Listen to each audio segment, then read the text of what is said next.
আসসালামু আলাইকুম। সবাই কেমন আছেন? আশা করি আল্লাহর রহমতে ভালো আছেন। তো আজকে আপনাদেরকে একটি কথা জানাইতেছি, সত্যি কথা।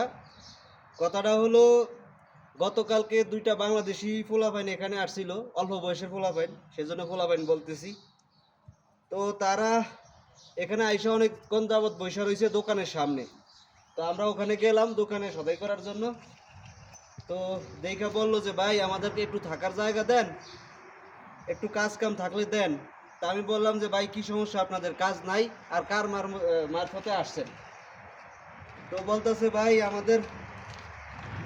আমরা 3 মাস হয়েছে আসছি সৌদি আরব। আমাদেরকে বলছে যে কোম্পানি ভালো ভিসা, হোটেলের ভিতরে ভিসা, ক্লিনারের কাজ। কিন্তু এখন আমাদেরকে নিয়ে মরুভূমির ভিতরে নিয়ে ফালাই রাখছে, কোনো কাজ নাই, কোনো খাওয়া নাই, কোনো দাওয়া নাই, গোসলের পানিটা পর্যন্ত নাই। এখন আমরা 3 মাস অপেক্ষা কইরা বাধ্য হয়ে এখন পালিয়ে চলে আইছি। তো দেখে খুব খারাপ লাগলো, অল্প পয়সা পোলাপাইন কান্নাকাটি করতেছে। তো আমি সবাইকে কম বেশি বলি যে ভাই আপনারা কাজ কাম শিখে আসেন। তো ওনাদেরকে আমি জিজ্ঞাসা করলাম যে তোমরা কি কোনো কাজ কাম জানো? তোরা বলতেছে যে না ভাই আমরা তো কাজ কাম জানি না, আমরা এমনিতেই মোটামুটি হালকা পাতলা পড়ালেখা করছি কিন্তু কাজ কাম শিখি নাই।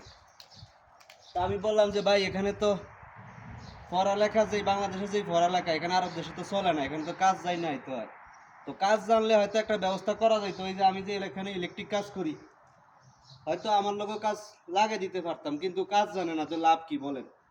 তো আমি এই জন্যই সবাইকে বলি যে যারা প্রবাসে আসবেন একটু হইলেও কাজ জাইনে আসবেন, যেই কোনো ধরনের হোক, হয়তো রঙের কাজ, টাইলসের কাজ, ইলেকট্রিকের কাজ, প্লাম্বারের কাজ, যেই কোনো কাজ হোক, যদি একটু কাজ জাইনে আসেন একটু হইলেও আপনার মূল্যায়ন আছে। আপনি এক জায়গায় কাজ নাই, আরেক জায়গায় এক জায়গায় কাজটা পাইলেন, কিন্তু যদি আপনি কাজ না জানেন আপনাকে কেউ কাজ দিবে না, কারণ আপনি তো কাজই জানেন না।